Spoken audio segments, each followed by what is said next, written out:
this team's got a great foundation, and it's only getting better. It's coming to a point now where if the Mets don't at least win a pennant, I'm going to be very disappointed. It takes one hit with some of these guys, and then boom, they go off.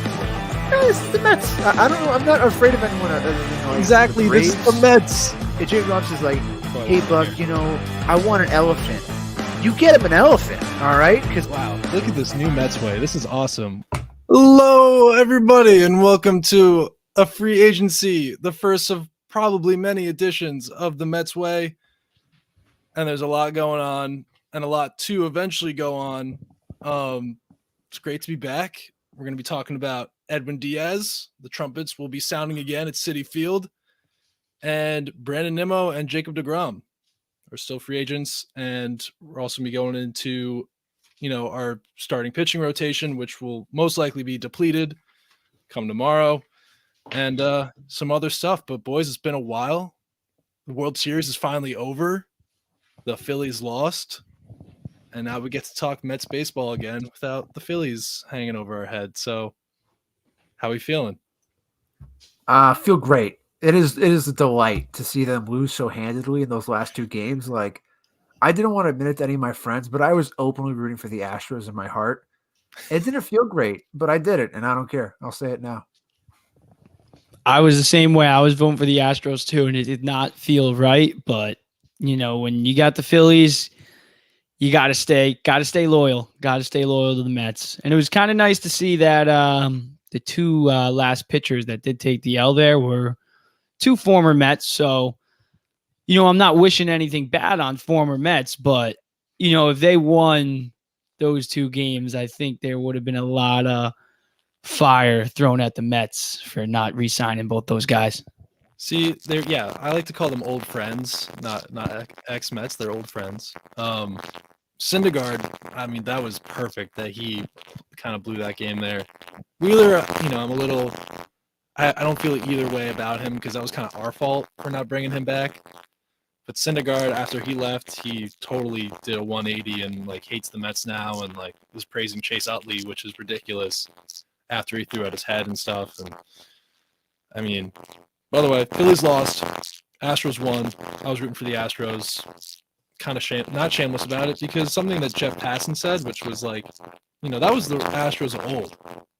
But what they've still done past that, it's kind of like what the Patriots did after Spygate, And people still appreciate those teams just as much. So congrats to the Astros. Not sorry, Philadelphia. And at least it's going to be a fun division next year. And it could look a lot different with, all the free agents that are going on. Everyone on the market. And the Mets could look a lot different this year. So it's going to be a very saying things interesting could be fun. And I disagree completely still. It's you guys are talking lunacy of it could be fun. Some competition. I don't want competition, man. I'd rather see the Mets win. I'd rather see the Mets go 162 and I'll be like, well, hey, it's a competitive division. That's fun. I don't care about fun. I mean, I'm just glad we still there weren't three teams that won a championship before we did in our own division. That just makes me feel good. But I like having that competitiveness. It's no one likes excuses, but it's a good excuse, I guess. Yeah, and I really hope that list you guys sent in the chat the other day isn't true, because if the 2023 Yankees, then I'll start to question that list and actually believe that it's real. I forgot about that list. You know what you shouldn't question? What? Your civic responsibilities. Go out and vote. Get a sticker. Let's go. I did go vote. Boom. I got a pin though. I didn't get a sticker. Pins are pretty cool. Yeah. So anyway, in the biggest news in Mets world, obviously the trumpets are back. Edwin Diaz is re-signed for a record-breaking deal. What was it? 5 years, $105 million. Highest paid reliever ever. I know I wanted him back. I want to say I hope you guys wanted him back. Maybe not for this much money, but he definitely deserves it for everything he went through from coming to New York and the season he had last year. What are your guys' thoughts? I loved it.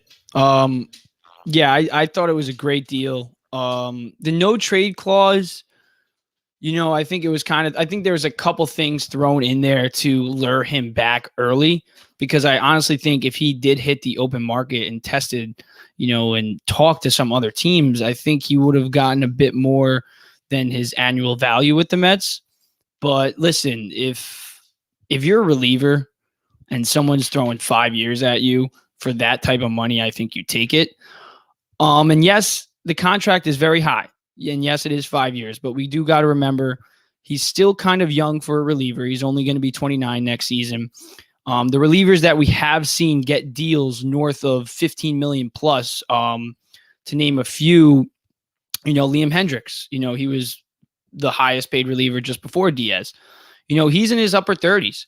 So, we're seeing relievers that get these type of contracts, they're older. And Jerry Blevins brought this up on the John Boy Baseball Just Weekly show with Chris Rose. And he was just saying, like, yeah, Diaz, he already faced adversity in New York. And, I agreed with him there because, we saw him basically go through what Julius Randle, what Eli Manning, what all like the great New York players go through. They have a shitty season, and they just get ripped apart. And Great Nick. I'm sorry. Yeah, I don't know. You put like great around like two guys who were never going to make a Hall of Fame, and Edwin Diaz, who was the best closer in baseball. Eli, 2 Super Bowls though. He's alive. But my point is, like, those two guys, like, they face adversity, and there's other people, other stars too that have faced adversity. Judge, for example, he's faced adversity, but the way that he didn't take the negativity, and like Javier Baez, he took the negativity and had a negative reaction towards the fans. Yeah, Diaz, he said, no, I'm going to give the Mets fans something to cheer for. And then 3 years later, he gets all this money, has probably the best season that of a Mets closer that they've ever seen. And listen, every year besides 2019, Edwin Diaz has either been a top closer in baseball or the very best closer in baseball. So I'm not so against the deal. The Mets need a guy to lock down the back end of the rotation. And, Steve Cohen, it's not going to stop him from spending in other areas too. So I'm not worried about us not going out there and spending just because we got $100 million tied into our closer. But I love the deal. Yeah, 5 years is a little long, but it's Edwin Diaz. He's still young. Let's go. So my first reaction was kind of like just pure shock. Like, I was doing a Sporkle quiz with a friend, and then Passon tweets that, and I'm like, what? Now? Like, the Astros have won the World Series for 36 hours, and we're just going. We're just like, hey, we got money. Let's do it. Let's just throw it. So, and then like a second after, I was like, I got very contemplative, and I started failing the quiz, which I felt bad about. And I got like a very questioning, like complicated, came out of my lips, and I'm still kind of there. I'm not really like thrilled about it. I'm not depressed about it. It's an indifference. It's a lot of like an I don't know. And before we get into the conversation, I think Jimmy is absolutely right. Edwin deserved every cent of this deal. He played so well. The best closer in baseball. It's not a dispute for me what his value is on the fair market. And I think it's great on him to be accountable for 2019, to come back the way he did and find the success he had and to never give up on himself. It's one of the best, comeback stories and accomplished by a New York athlete this decade. And I don't think it's that crazy because New York doesn't have a lot of like accomplishments. Like the Jets beating the Bills is already like in the top 5. So Diaz coming back from 2019 has to be at least within the conversation. Okay. Yeah, the Jets being the Bills is huge. It's a regular season game. But like, I will say Diaz, the one concerning thing, and giving that much money for a reliever guy that is that often, and the longevity that tend to have doesn't really last long as 5 years. But the Mets are win now. We're definitely gonna get Diaz. I think for these first two years on that contract.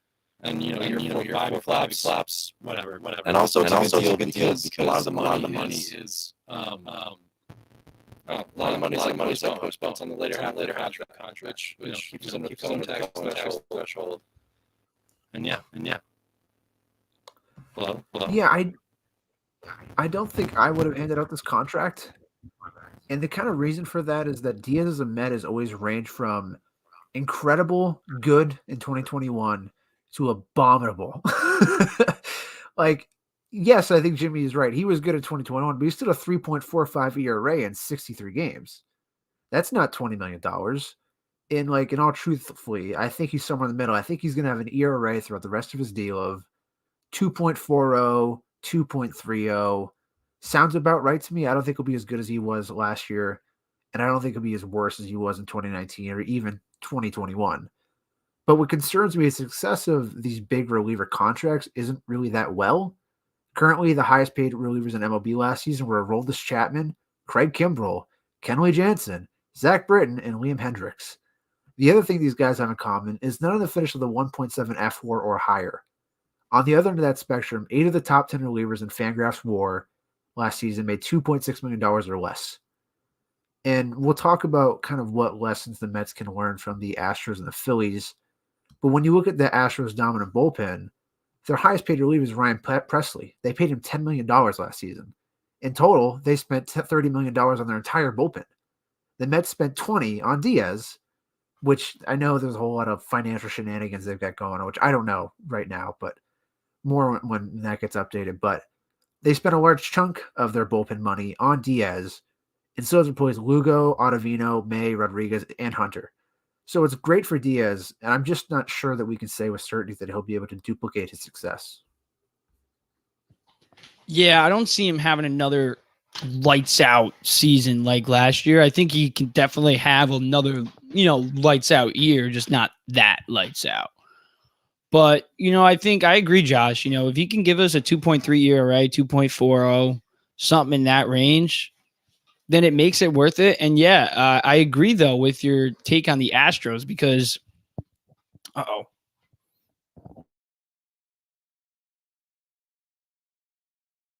with the Astros take, I agree too. Even, you look at the best teams in baseball, they really don't have a lot of money tied into their bullpen.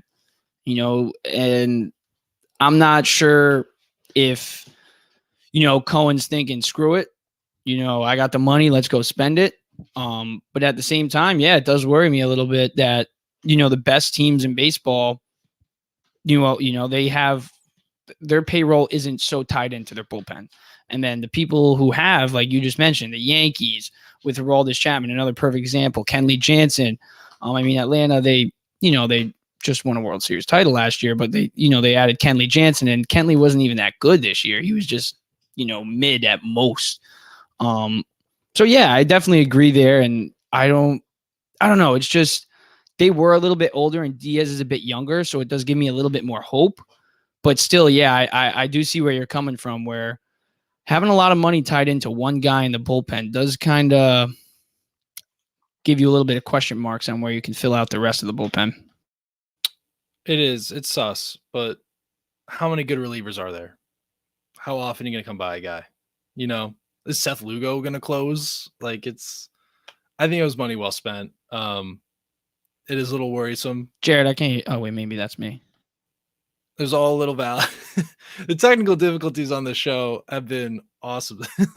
They're just unparalleled. I don't remember my headphones are just being like, I don't want to connect to you. I will show up on your connection list and you'll click on me and I will refuse. I will not work. It's just been a mess. It's like this offseason's about to be the mess. It's about to be a mess. With all this going on and, our rotation getting depleted and us spending this much money on a reliever, possibly losing the best pitcher in baseball. But overall, it was a signing the Mets needed to have with Diaz coming back. I think we're all glad we did it. But now I think, oh no, James is gone. Oh no. Jimmy Hot Takes. Colossal failure today on the studio side. Yeah, I don't know. StreamYard's been so good all year. This is crazy. But anyway, Daniel Vogelback for $1.2 million. He's back on the team. Jimmy, Daniel Vogelback's back. You missed it. Yes, Vogelback is back. We're bringing Vogie back. Yeah, I couldn't hear you guys, so I just had to restart this. But yeah, I'm back, and Vogie's back. Great amount of money too. Like Yeah, not like it was exactly like what he's worth. $1.5 million. Listen, I think he's going to be a like nice bench 1.2. piece. I don't know if he's going to be the starting DH next season. I honestly really hope he's not going to be our starting DH. But I think when you can plug him in here and there against in a couple platoon spots, give some guys a day rest. I think Vogelback, especially for the money that you just mentioned, it's so cheap for a guy like him. And he almost hit 20 home runs this year. So, if he can give us 20 home runs next season, in his little role, I think that's a plus. I like that you just called the biggest man in baseball having a little role. I just realized. Oh, go ahead. No, go ahead. I want to hear your joke. We're bringing it. It wasn't a joke. We're bringing in the right field fence. We're bringing in the right field corner, and it wasn't for Aaron Judge. It was Vogelbach. Daniel Vogelbach. Mom, I want Aaron Judge. We have Aaron Judge at home. Presents Daniel Vogelbach. That was how it worked. I think I guess you do this no matter what, because ultimately Vogelbach is going to be on the team no matter what sort of happens. Whereas the Mets don't have a DH that I think is. Like they got to sign someone to really beef up the DH to replace him. So you do it. But I feel like he's a guy that wouldn't work off the bench. I think he's a guy that needs to be like in a groove and consistently out there to really have a good chance to make an impact. And if you just pick him up off the bench every like 3 or 4 days, be like, hey man, go hit a home run. I don't think he will. I think it's an odd thing to do to a guy. Just be like, we only want you for your power. That's it. Because I think what Vogie has his warts, but he's a good walker. He takes solid at-bats for the most part. After he recovered from that hamstring injury, I thought he played quite well, honestly. So I get it. I don't know. Is he on this team by like August next year? I mean, I could just see him being DFA'd if like the Mets are good. They have a DH they like. They want to give Alvarez those at-bats instead. They just DFA him. I don't know. Yeah, no, that seems pretty possible. Like, yeah. If Escobar maybe moves to DH at some point, or we get Josh Bell, which we might talk about. I don't know, Jimmy, what were you gonna say? I was gonna say, yeah, I agree with Josh again because Vogelback comes here, gets a role that's just like he does need to play every day. Like at the end of the day, I agree. I don't think he can come off the bench here and there. Because when you look at it, his numbers, he probably got his most playing time, honestly, in his career with the New York Mets. It was probably the most you've seen, like, every day playing wise. And he did pretty good, I'm not going to lie. 255 batting average. That's not bad. For a power hitter like him that walks a lot, gets on base, finished with an 830 OPS, and then 6 home runs, 25 RBIs in 55 games. I mean, I think the production for the money is it's a no-brainer. So we brought back Diaz, we brought back Vogelback. And I think we could say Brandon Nimmo for a later discussion, but the biggest thing I think today to talk about is Jacob deGrom and our starting rotation. And I just before we get into deGrom, I just want to mention how depleted our starting rotation is. So deGrom opted out of his 1-year option, which was $30.5 million.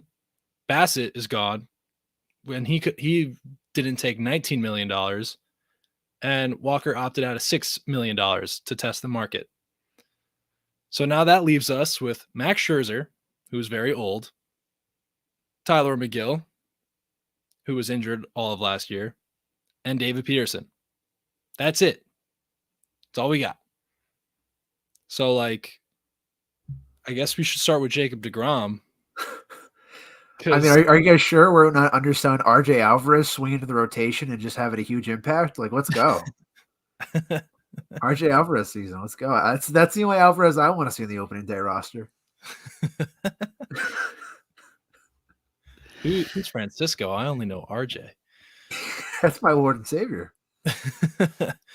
So, I mean, okay, so if deGrom walks, which he very well might, even though he's shown, He's said he said he wants to retire Met.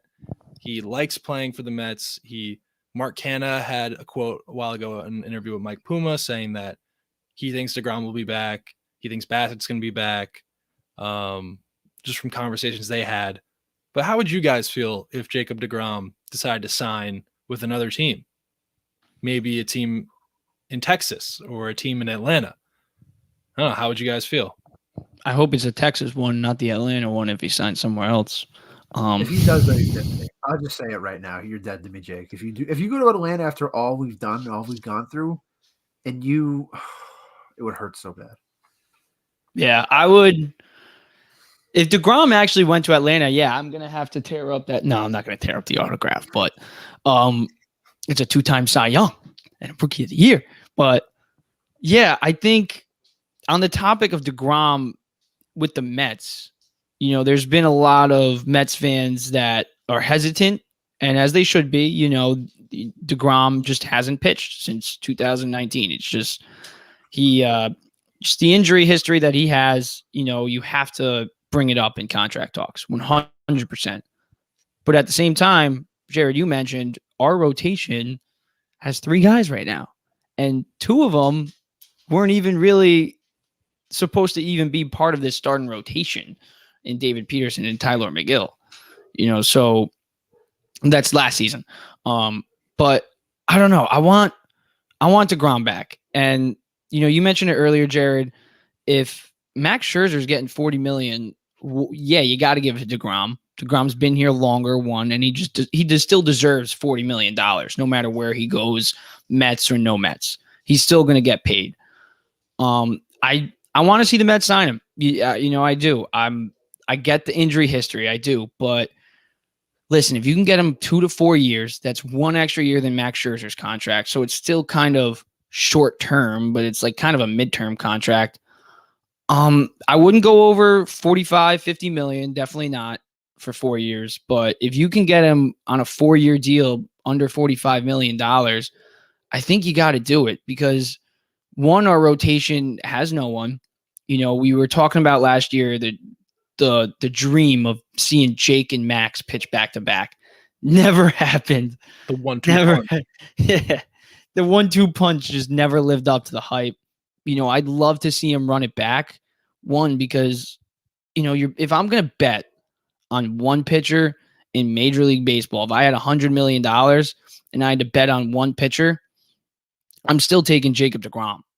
So I think, yeah, I'm still taking you Jacob already deGrom. traded midway because he missed a skip. He skipped our rehab start thing. You're like, wow, off this team.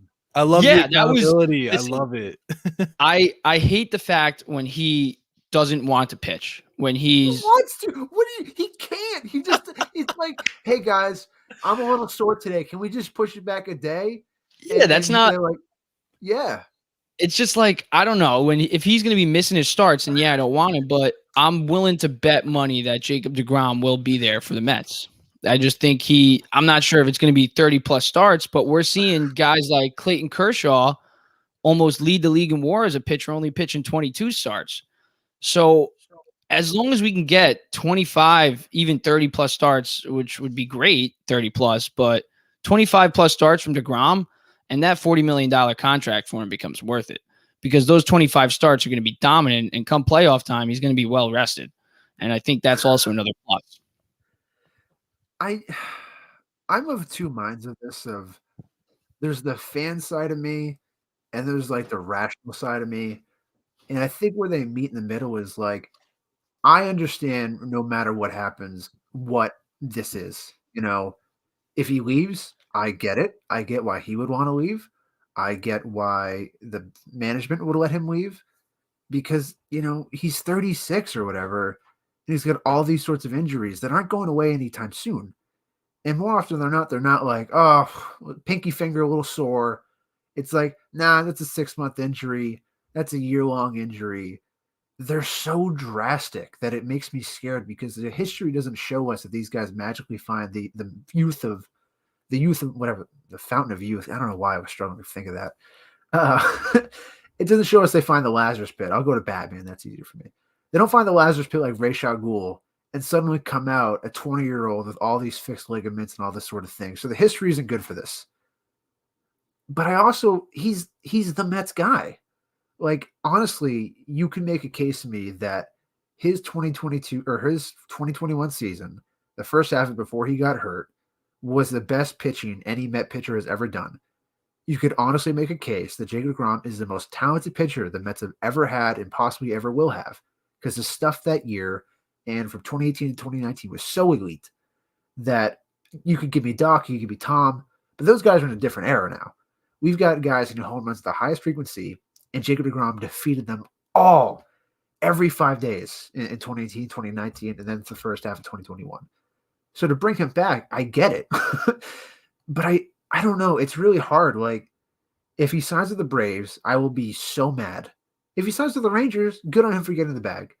I don't think that team's going anywhere, so I'm not too scared of that. I think they have a good foundation, but I don't trust that management. So I'd be kind of sad he's throwing the last vestige of his youth and career to this team, but I want to see him here. I want to see him finish it, but the cap and the hit it's going to do to that budget is so massive that I don't know. It's really hard.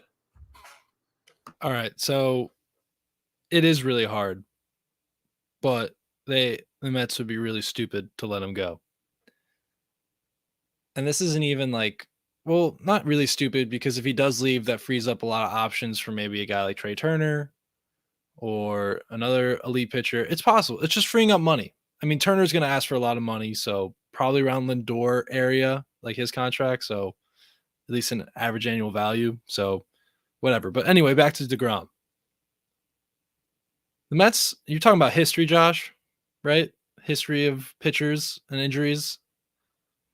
But the Mets have a history of letting great pitchers walk, and they continue to do great after they leave.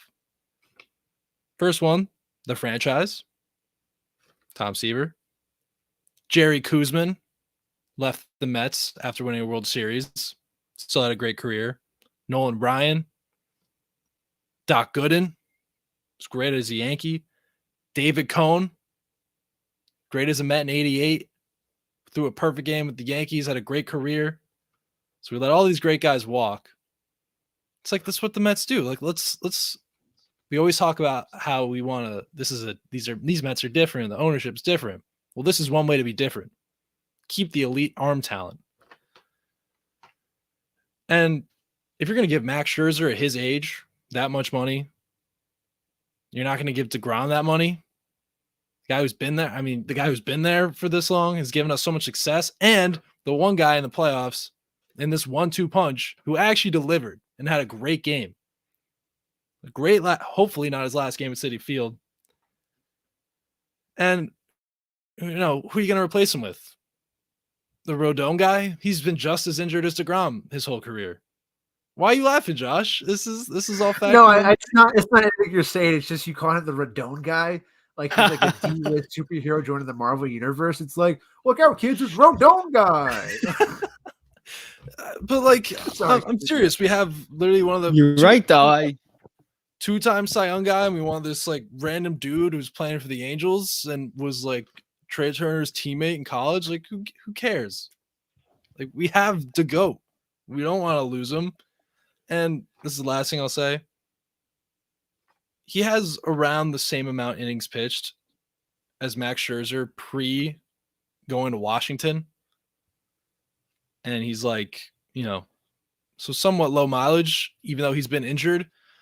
And the way sports medicine is going, his like whole competitive mentality, and I think just his intellect in general, like this guy's going to learn how to pitch a lot longer. I mean, look what Verlander's doing at 40. I think it's the Mets are like the fans who would like are willing to let him walk and are lukewarm about it.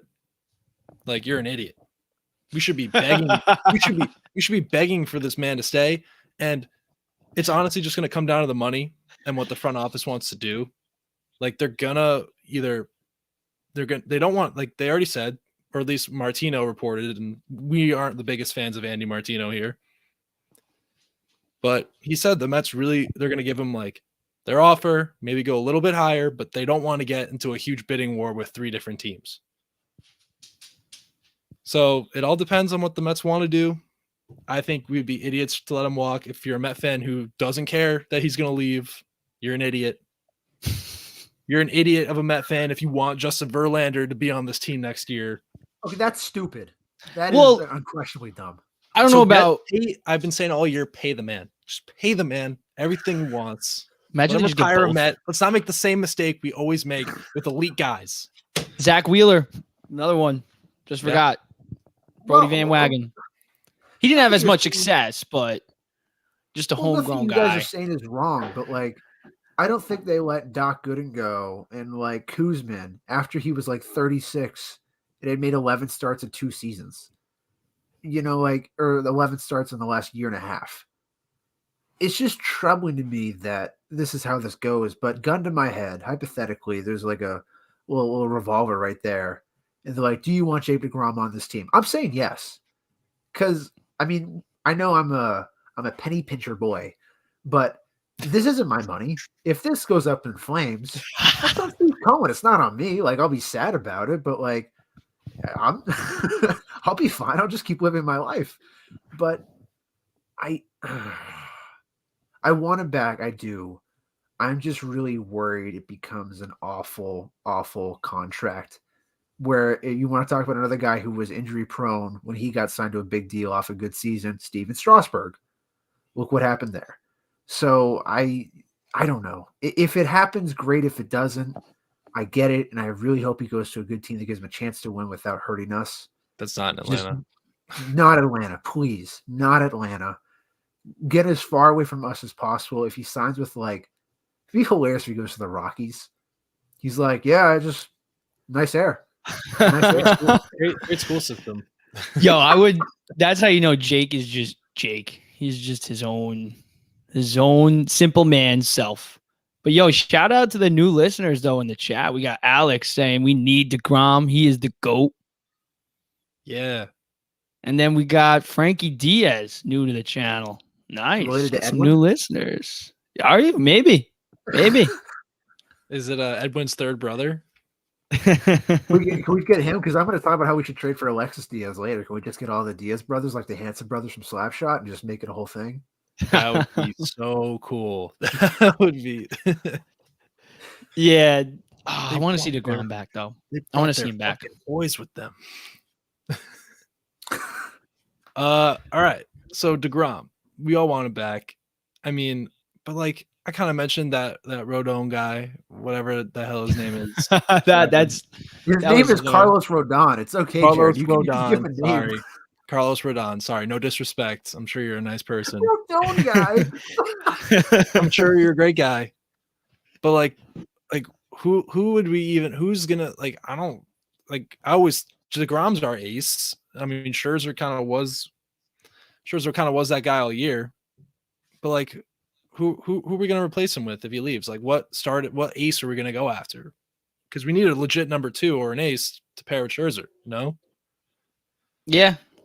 I mean, I think the Mets are definitely going to go after a pitcher, whether it is, if they don't get DeGrom, I find it hard to see Cohen and Epler just sitting on their hands, not going after not a necessarily big time free agent pitcher, but like get the Bassetts, get the Walkers, get the important ones that can supplement this rotation. Not necessarily because if we're gonna throw money into anyone in this starting pitching market, there's only 2 guys who I would give money to, and it's DeGrom and Verlander. Those are the only 2.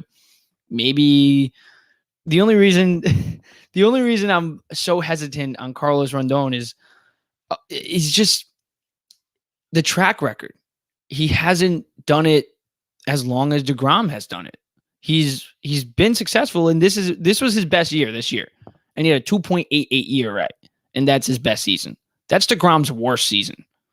So, Well, I think the question isn't how do you replace his numbers? How do you replace his like 1 run allowed streak? It's not going to happen. If the Mets lose DeGrom, you cannot actually replace him because there's no one as good as him at his peak. So the question is more of a committee sort of idea. And the honest truth is there's not a lot of good options out there. I've looked at this. We're going to talk about some pitchers we want later. It's like, hey, Nate Eovaldi, let's go. I'm Jones. Let's go. The Zach Greinke, yeah. Like there's no one. It's like, you want me to get excited over Mike Minor? I'm all set. No, thank you. Michael Jake Walker, free Odorizzi? agent. No. It's not a good market, and I think this is what's really interesting about the Diaz thing and the deGrom thing, is there's such great players in such position of needs where the Mets are so thin that I think ownership almost has to just pay a little bit more than what they want just to know they have a guy there, and not just a guy, but a great guy. We could talk about Verlander now. Jared, you want to say your piece on Verlander? Because I feel like you got some good. The only reason I would want Justin Verlander to be a New York Met is just so I could see Kate Upton at like every game. I knew you were going to say that. That would be great. I mean, that would be the only pro of having Justin Verlander. Like, we want to be known as the team that has two guys in their 40s, like having to be that dude. Like, I don't know. We're already like one of the oldest teams in baseball. Like, who knows how long Verlander could. I mean, his season was incredible for his age, and I don't know. Like, I'd rather take deGrom over Verlander any day. I don't think that's getting better, or like it's a good replacement, but this isn't like 10 years ago. You know, we're not getting 36-year-old to 35-year-old Justin Verlander. It's like 40. He's going to be 41. If the Mets get Verlander, we should go with like Scherzer, Rich Hill, Verlander, David Price, Michael Walker, Corey Kluber. Just get like the 35 and over starting rotation. Let's just get Kershaw, deGrom, and David Verlander. Price. Yeah, we'll have the 2010 through the 2010s just all time pitching staff. Is is Trevor Bauer a free agent this year? It's a free the less agent. said about him, the better, I think. Somehow that whack job is a free agent. What a miracle it was, by the way, that we didn't sign him. Like, I remember when the report leaked, and then it was like shifting the gears, and I was like, dodged. Oh, because it would be such a Mets thing to happen. That would, but the thing in the moment, it was like, wow, this is so Mets. Mm-hmm. The guy like leaks a Met jersey of himself, or like Met. Oh, he's such a troll. Met gear on like his Instagram. All right. Is it would you rather time? Yeah, sure. Or do we want to do? Let's be a nice do a couple break. would you rathers. Yeah. So I compiled this list. It's quite long. Oh, some of the ors. So I kind of did either like position and position, or I just kind of did like names, you know, like maybe a pitcher and a shortstop, or like a right fielder and a catcher, you know, like that kind of thing. But sometimes it's like reliever, lefty, you know. All right. But anyway, would you rather? We're looking for some quick answers here. First one, Andrew Benintendi or Josh Bell? Oh, that's a good one. I'm gonna go Josh Bell. I think if we sign Benintendi, it's basically if we sign Benintendi, I think it would be because we lost out on Nimmo. I think he kind of gives you that defensive center fielder that we would be missing without Nimmo. But I'm gonna go Bell because the power. I don't think Benintendi can play center at this age, honestly. Like, true. I'm in New Hampshire. I watched a ton of his at bats in Boston. When he fell off, it was like the ending of Thelma and Louise, but if they just kept going down the hole in the ravine, like they go all the way straight to the center of the earth. It was so bad. And the things he did with the Yankees don't give me any hope that it wasn't like, I'm on the Royals. I'm the only solid player. Therefore, I'm just going to get a ton of pitches to hit. And like, I'll be the great player on a bad team sort of thing. And a contract year, no less. So I'm all set with Benintendi, especially because it moves Marte to center, which I'm not thrilled about. So I go with Bell. I think Mets fans are kind of misunderstanding what the needs are of this offseason. It's not position player, really. Maybe one or two, but we've talked about already, but it's Scherzer, McGill, and Peterson with a whole empty bullpen. The Mets' priority has to be pitching, but with that said, I'm going Josh Bell. All right, next one. Trevor May or Andrew Chafin? You're rocking my socks off here, bro. These are some good ones, right? You know what? You want Justin Verlander for Kate Upton. I want Andrew Chafin for his mustache. So let's just do it. I'm going to go Trevor May just because he's pitched here before, and I know he can do it in New York. Or at least okay in New York. I think May will come cheaper real quick. I'll just say this. I think May will come cheaper because he's the righty. Chafin is the lefty. He opted out of his deal with the Tigers. He's eyeing something. So that is one thing to look out for. Joey Gallo or Michael Conforto? Conforto. Let's do it. I have him on my wish list, actually. He's on your list. That's awesome. I can't wait to talk about that. Spoiler, but okay. Jock Peterson or JD Martinez? JD. I'm going JD. I think I wanted him at the deadline. I really wanted him as our DH. I thought he would have been a perfect fit for this team, in the locker room, a vet, something that we need. And he just matches the trajectory of this team. I love JD Martinez. I actually have him on my wish list later, so I'm going to spoil them. My one spoiler. So I'm going JD. This is I'll give it back to my MLB The Show franchise. I signed JD Martinez with the Mets. He won an NL MVP. It was a great time. Bring him in. 2023 Mets were a great team. Didn't make it all the way though. Oh. That said, I think I would go Jock Peterson because what we talked about earlier was about Vogelbach needing those regular at bats, and I'm okay with. I don't love Vogelbach. I'll be honest with you guys. I know that's the easy thing to say and duh, no way. But is there worse things than just seeing what he has, and then if we have to find someone in the season, we find them? Peterson, at least we know, can demolish lefties. And if you want to do a platoon role with that, great. And I don't think Peterson's going to command a lot of money. I think JD Martinez could ask for 12 to 15 million, which I guess Peterson would ask the same. But and also going back to a Red Sox player who fell off a cliff, Martinez last year wasn't the JD Martinez of 2018, 2019. His numbers were down all across the board in a significant way. The power especially. He went 40 games without a home run. So I just go with Peterson because we're talking about what this team needs. It is power. So just give me Peterson. All right. Ready for the next one? Adam Ottavino or Seth Lugo? Oh, Lugo. And especially it was so hard after Otto's this year, but I got to go Lugo. He's been here longer. And I don't know. With that UCL though, you think? Josh? I'll go Lugo too. I don't like 38 years old, 39 years old. Coming off a contract year, it's not like it's impossible. I just don't love the trajectory of that versus a guy who's 33, 30. How old is Lugo? 32? Something like that? Seth Lugo is, he's 32. You were right on.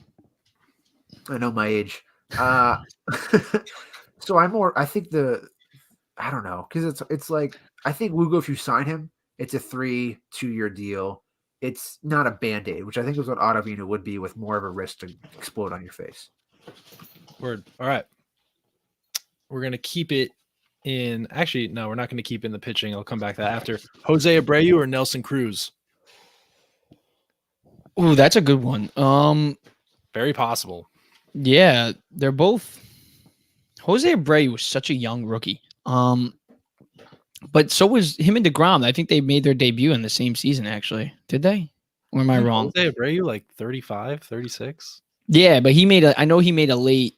He came up late. And he won Rookie of the Year. But I'm going to stick with Abreu, though, on the topic. I mean, guy hit what? What did he hit this year? 304?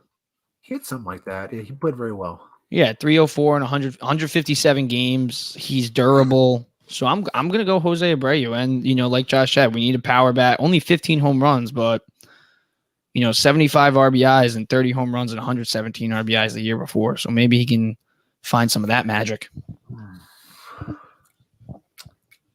I think I go with the Braves for the same reason. What about you, Jared? Because like, do you think this is like a legit thing? Like, do you want Cruz at all, or is this just you like throwing out like two similar players? This is me throwing out two similar players. I would probably go Abreu too. Cruz is just like too old. Like Yeah, it's like I don't want to to elderly home in like the Mets right field section instead of that Jazz Club thing. All right, we're gonna get into some pitchers right now. Tyler Anderson or Taijuan Walker? I don't know. How much money do we think that Tyler Anderson is going to pull? Because I think that has to do with some of what I want. But I mean, Tyler Anderson, he 15-5 this year. He was a beast. Taijuan was pretty reliable though. Yeah, Need a lot of it's innings. so hard. It's so hard His for me best not to career say year. Taijuan Walker. Yeah, I'm gonna go Taijuan.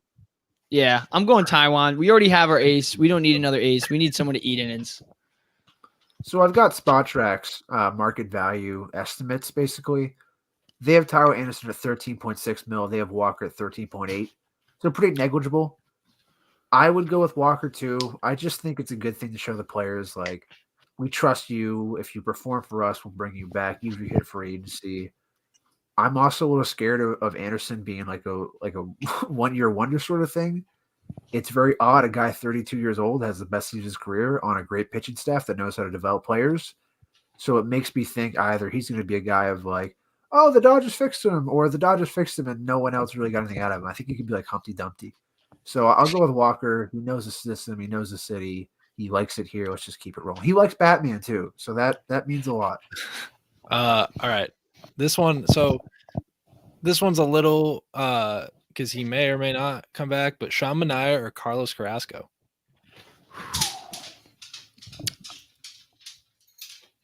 I don't know. I'm with Walker. I want him back, but with Carrasco, it's kind of like he dominates against horrible teams. So, which there is kind of a need for that because we are going to be playing horrible teams. But when he plays the good teams, he gets rocked. So, I'm gonna go with Carrasco. Yeah, I'm still sticking with Cookie. I don't know. He's been here. He's been here. Cookie I stand. think. Yeah, he's been here. I'm going Manaea. Me too. He's awesome. He made us look silly when we played them once in the regular season. And just like the Padres made us look silly in the playoffs. All right. Last one. Brad Hand or Nick Martinez? Two lefty relievers. Nick Martinez. Brad Hand, very combustible. So Yeah, I'm gonna go. Yeah, I'm gonna agree. I'm just looking at Brad Hand's numbers right now. I mean, he had a really good year this year, but then again, actually, I don't know. Brad Hand. Yeah, no. I'm not going with Brad Hand. No, screw that. No, not taking him. I'm just looking at his stats. He doesn't get the job done against good teams. He just doesn't. I know in the World Series he struggled, and then look against the Padres. Jesus. But you took Carlos Carrasco, and he doesn't do well against good teams. True, but I don't know. One's a guy who's going to be in the bullpen. Jared right now is like, boom, roasted in his head. But in my defense, Brad Hand, he's going to be out of the bullpen. We're going to be asking him to go against good teams. Carrasco, we can kind of like, oh, all right, well, we're facing the Braves. Let's just skip your start, and we'll push it back to the Chicago Cubs.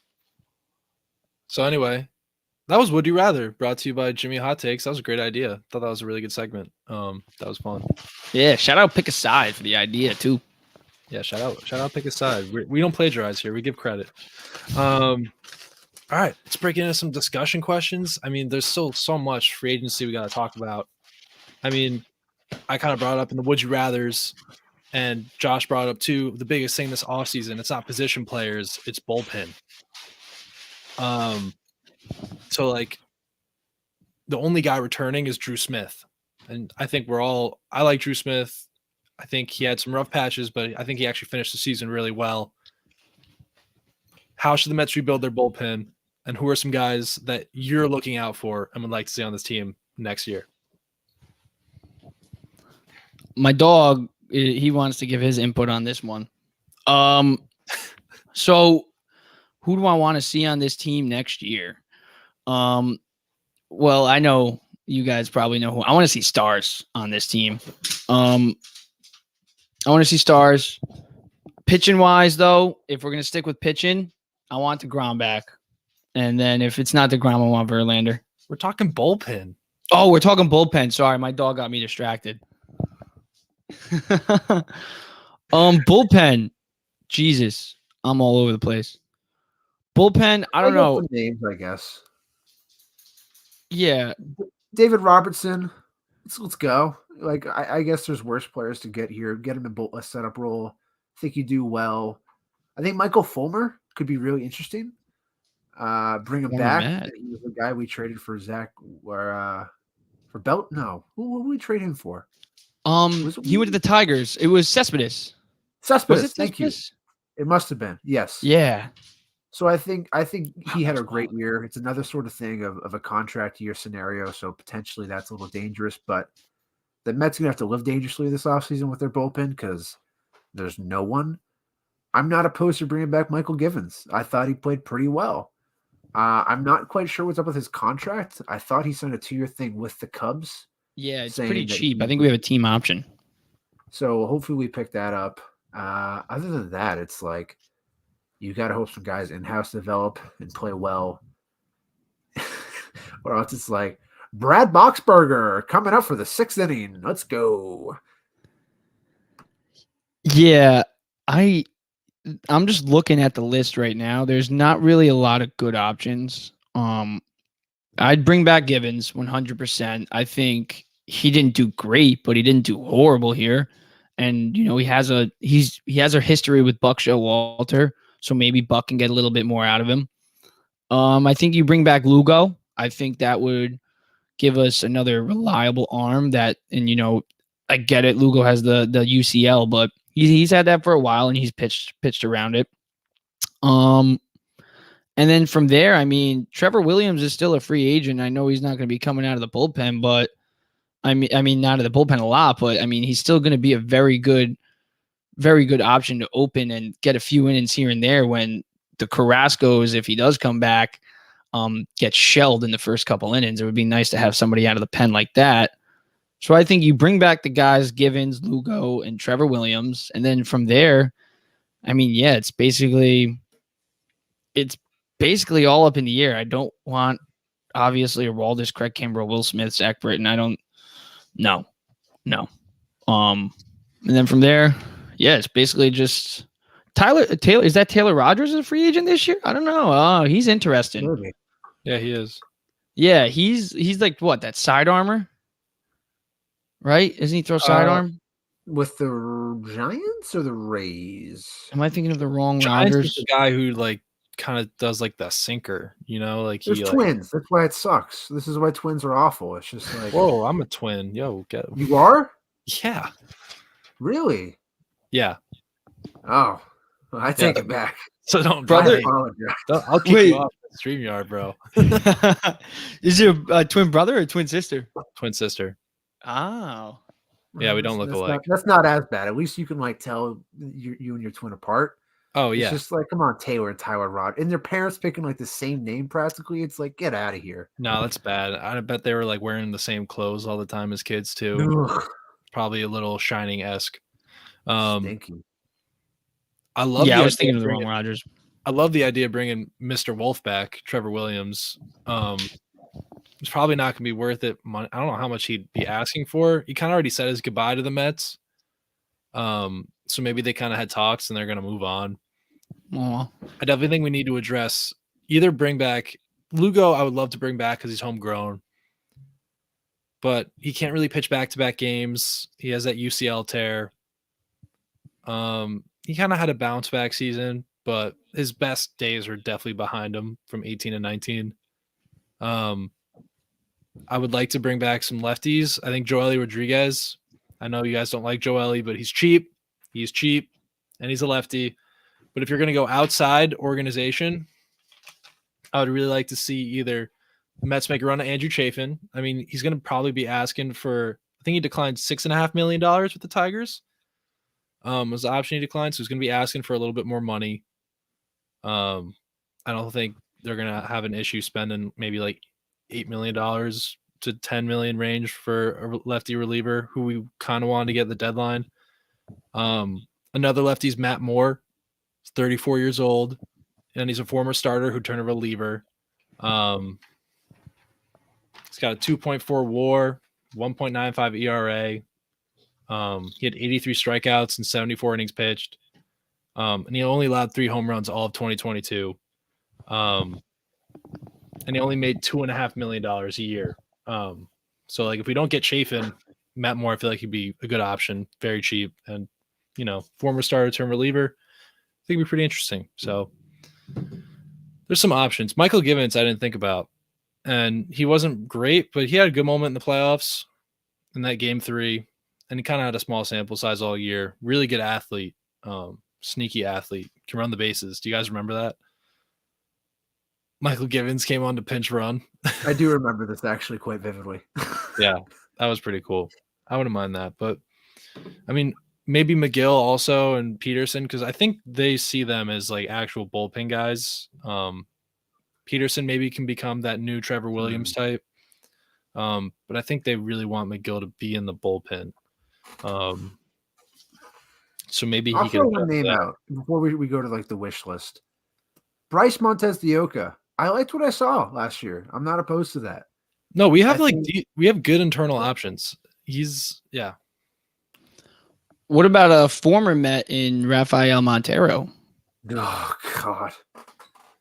Career year this year. Lay it on him, Josh. I'm so like. Besides, what happened to Rafael Montero is like just little Mets, but what's even better to me is Hector Neris blowing like every other game for the Phillies last year, and then just stoning them in the World Series. It was delicious. yeah, now but Montero though this year in 71 appearances, 2.37 ERA. Not bad. I mean, honestly, I would give it a thought. Nope. About bringing in Montero. I am not touching Houston pitchers for the most part. They scare me. True. What about that then they Abreu never guy? really He was freaking lights out. Brian Abreu. No, I mean they're great. They're great players, but they Houston always is do so better. smart. Yeah, They must find something that other teams quite can't access because something's in the water there. I know what's in the trash can.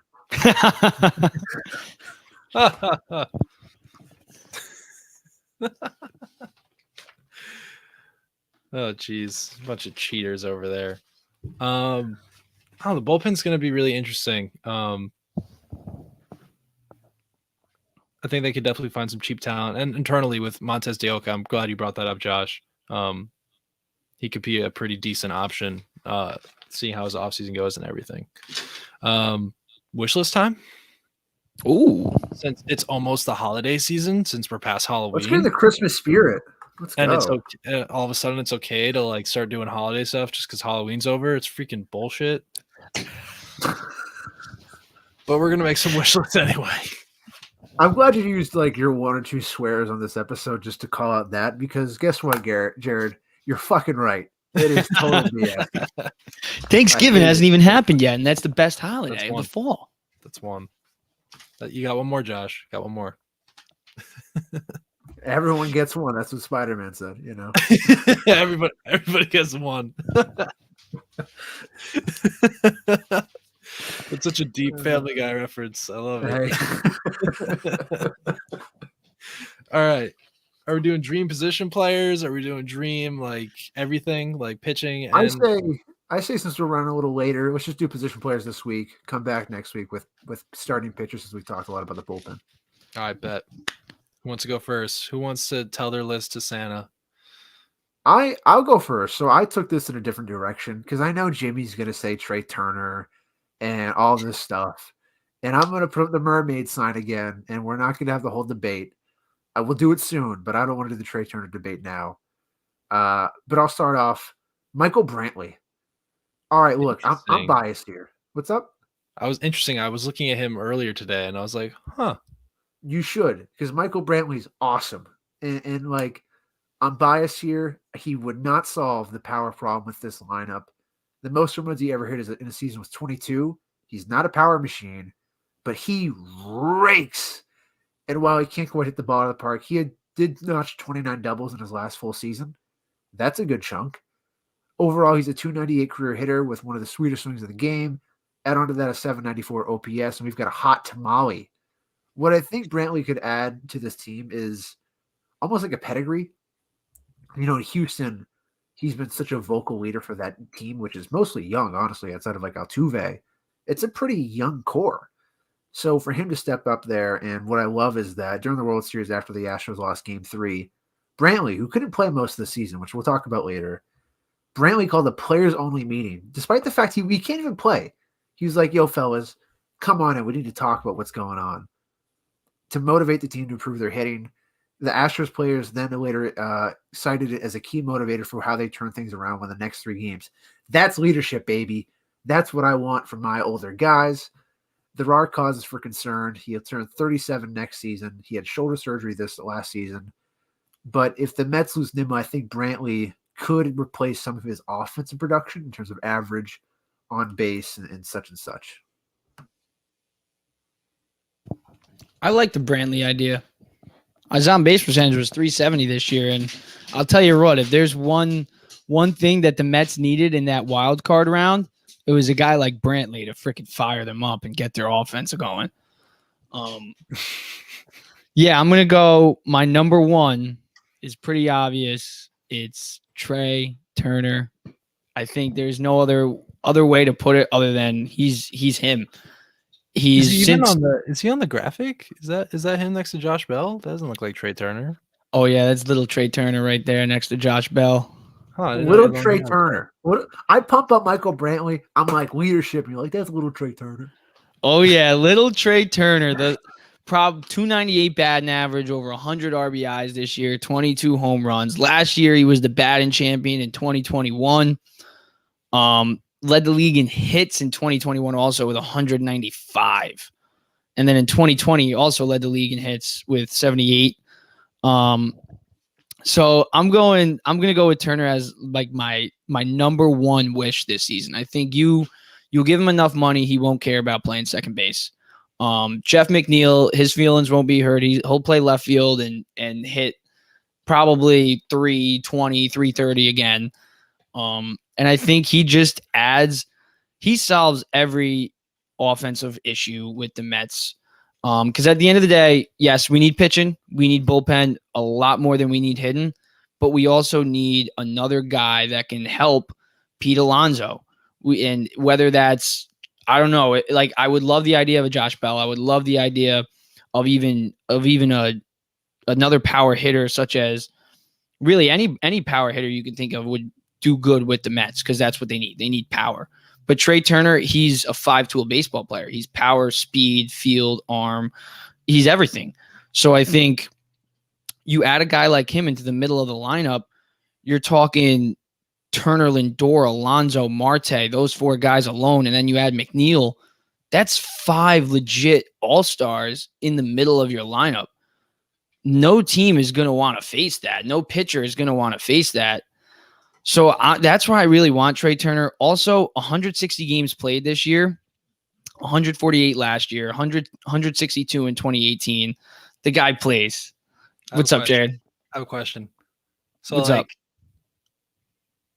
Are you only want, like, is there a way, like, do we get Trey Turner? I feel like we only get Trey Turner if Brandon Nimmo's gone. Do you also feel that way? I think that's the reason I want Turner over a Judge or Josh Bell, because I feel like if you listen, Aaron Judge, I get why Mets fans want him because he's just been the best hitter in baseball the past 2 seasons. But at the end of the day, we already have a really good center fielder that we need to bring back in Brandon Nimmo. So, and listen, I know Judge is better than Nimmo, but Nimmo is a lot cheaper and he's just as good. And he was probably one of the most important pieces to this Mets team this year, which is why he was my number 2. wish list, even though he's an interior free agent. But, I just think with Turner, Cohen can still spend money because, one, he's not going to take as much money as Judge. He's going to take a little bit less. And I think, one, like, for example, when the old Mets, they would make a move for a star like Trey Turner, right? Jason Bay, perfect example. But when they signed Jason Bay, Jason Bay wasn't anywhere near what the player that Trey Turner is. But also that team, it wasn't built to win. It was just, let's go get a star to sell tickets. Well, Cohen, he wants to win. If he signs Trey Turner, it's not to sell tickets. It's not to engage the fans. It's simply because he wants to win a freaking championship. And the best players give you the best chance to do that. I think it showed this year with the Phillies and the Astros. I mean, look at their lineups. They have probably the best hitters in the league. And then, I mean, the Astros, they have the best hitting and the best pitching. So kind of goes hand in hand. But I would love to see Turner on the Mets. If we don't get Turner, it's not necessarily all hell breaks loose because there's still good options. I think Josh Bell, I would rather have, honestly, than Judge, because I think Josh Bell still gives you that flexibility. Yeah, Josh Bell. Yeah, I think he gives you a flexibility of, one, you can still bring in Brandon Nimmo back, who I want to see Brandon Nimmo back. I think it's a must for the Mets. So that's why my 3, I'm going Turner, then I'm going Josh Bell, and then I'm going Brandon Nimmo, because Brandon Nimmo is probably, outside of Diaz, I think he's ahead of deGrom, where he's the most important free agent Met, because you take him off this team this year and they're not a 101 win team. That's great. Yeah. That's awesome. You know what? Hold on. That's my sign of, I wish I could see what we Josh will was talk doing about right this now. later. We'll talk green lights. We'll talk about Trey Turner later. Did you just pull out Matthew McConaughey book? I did. It's what my mic is standing upon right now, honestly. So, But just one more thing before I do close on the Trey thing. Trey is gonna obviously take 30 plus million. Nimmo, you could probably still bring him back regardless. If you get Trey, you can still bring in Nimmo. Cohen has the money to do it. If you bring in Judge, then obviously you can't bring in Nimmo. You bring in Bell, you can bring in Nimmo. But the reason I bring in Turner over Bell is because Josh Bell, he's going to be getting probably 25 mil to 30 mil, and he's coming off arguably his best season. Trey Turner, since 2015, has been one of the best middle infielders in baseball offensively. So I think, I don't know. I'd rather throw 35 million into Trey than 25 mil into Josh. Green lights. Is it my turn for my wish list? it's your turn. It's kind of been changing on the fly, but when we originally said this, I wasn't thinking of interior free agents, which was kind of a funny thing to say. But I mean, Brandon Nimmo has to be number 1. Keep homegrown talent. Like, that's the Mets don't do it. Let's right our wrongs. Let's keep the guys that we develop. It's probably going to be asking somewhere between a 5 to 7 year deal, $115 to $140 million, right? Give it to Somewhere around there at the most and at the bottom. I would say But so. he's definitely going to explore options. He's going to go talk to other teams because he's earned it. And, like, why wouldn't he? And he's also a Scott Boras guy, right? Like, he's a very aggressive, like, very player-oriented dude, because obviously he wasn't even like, yeah, Michael, you should probably think about going back to the Mets because nobody wants you. So, like, I don't know. Brandon Nimmo's going to explore options. I feel like if the Mets don't really show him that love and respect he deserves, he's going to go somewhere else. And I don't think any Met fan anywhere wants to see that. He was such a key part of this offense this year. His defense was like, he made himself into like a above average to good center fielder when he used to be piss poor.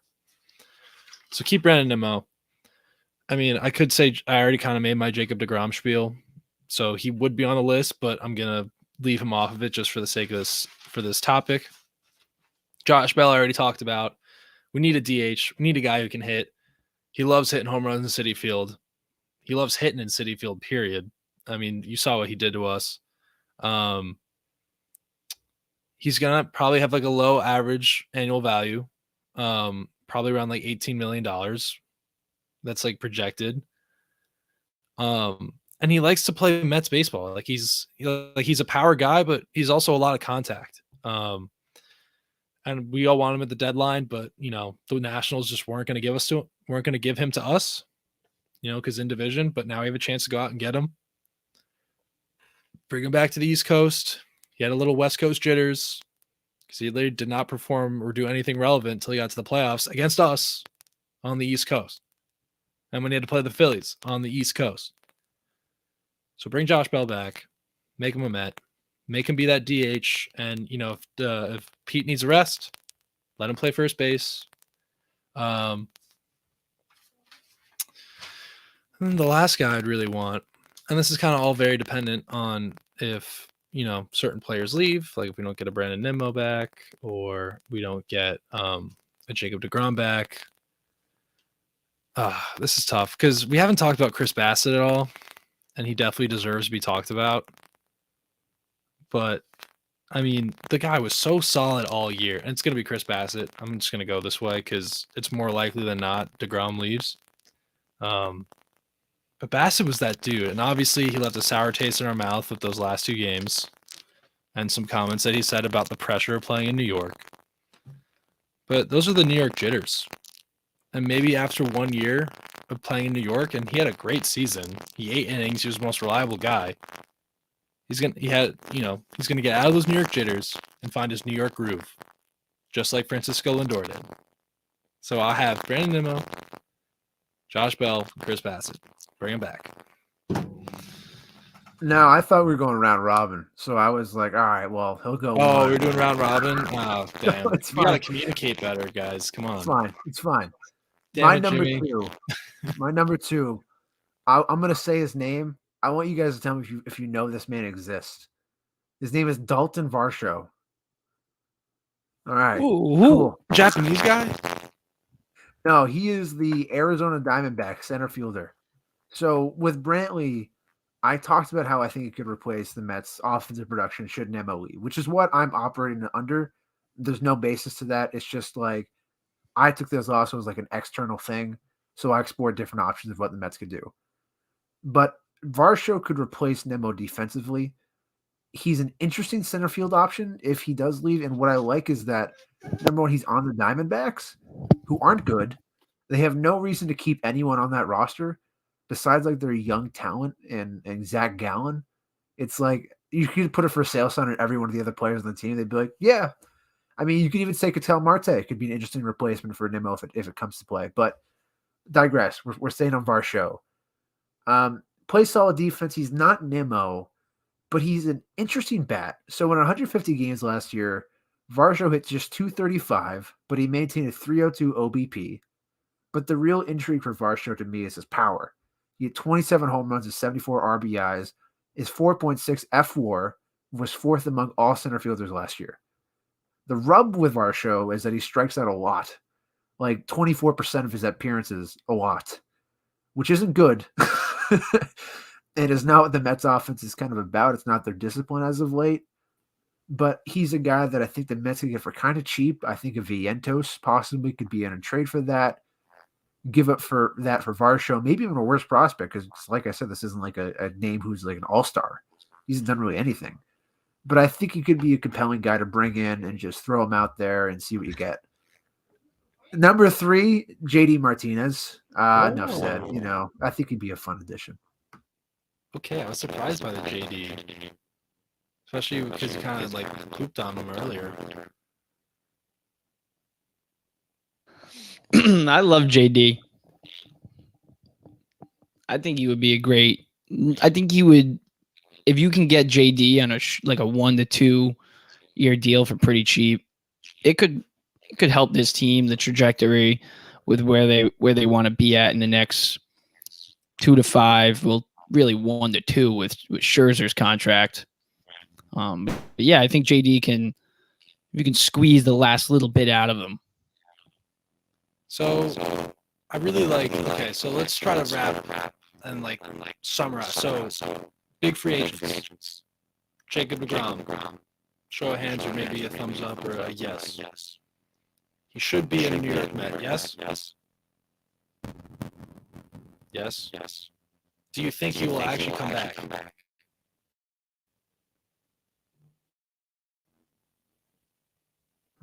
The Texas stuff is real. I want to say that. Like the Texas stuff is 100% real. So I don't know. I feel like the Texas Rangers are just like Josh said, they're getting ready. They have a bag ready. They probably says deGrom on it already.